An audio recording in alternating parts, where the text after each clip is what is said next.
The world belongs to those who take action.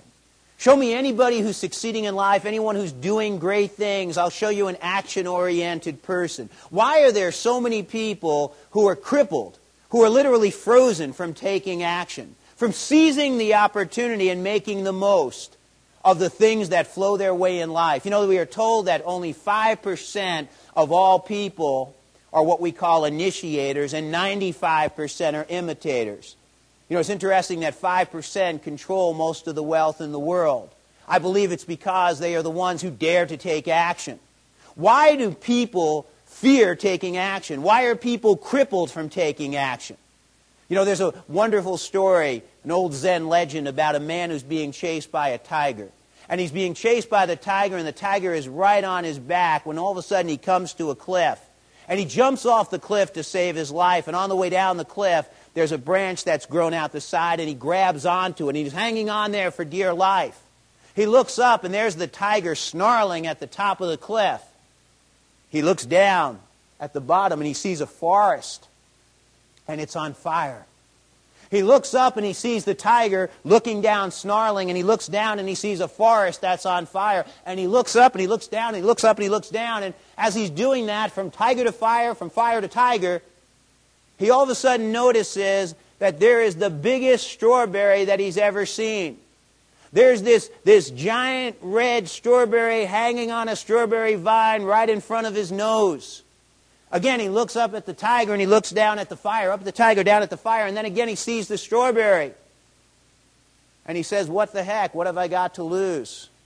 And he reaches out and he plucks that strawberry from the vine and he bites into it, and it is the most delicious. It is the juiciest. The juice is running down his face, and he said, "That's the finest strawberry I've ever had."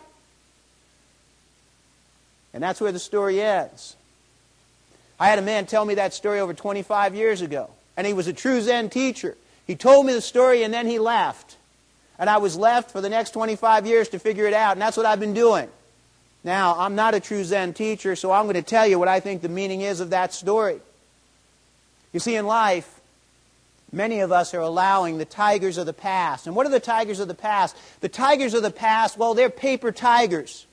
Folks, I hope you realize that the past has no power over you. The only power it has is the power you give to it.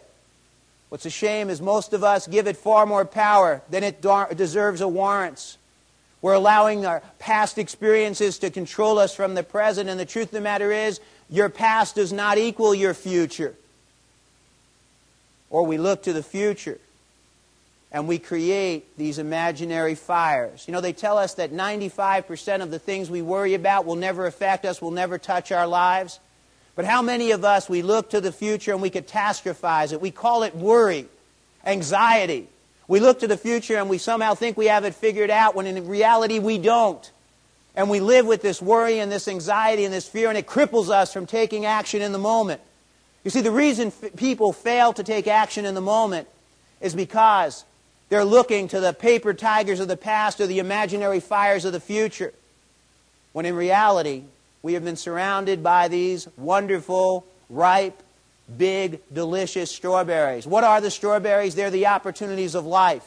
And the opportunities of life surround us. Many people never reach out and pluck the opportunity from the vine and bite into it and savor it and embrace it and enjoy it, because they're too busy looking back at those past tigers, those past regrets. You know, it's impossible to drive your car down the road of life looking through the rearview mirror. I mean, how long will it be before you get into a terrible accident? How long will it be before you kill someone and kill yourself? And that's exactly what happens when we're trying to move through life looking back at the past regrets, the paper tigers.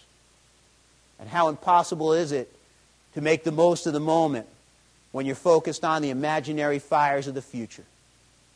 You see, it's about seizing the moment and seizing the strawberry, letting go of your past, letting go of those past regrets, and letting go of your future fears, so that you can take action in the now, because it's in the now where you will do the things that will create your future. It's in the now that you have the power to do the things that are going to create the life that you desire.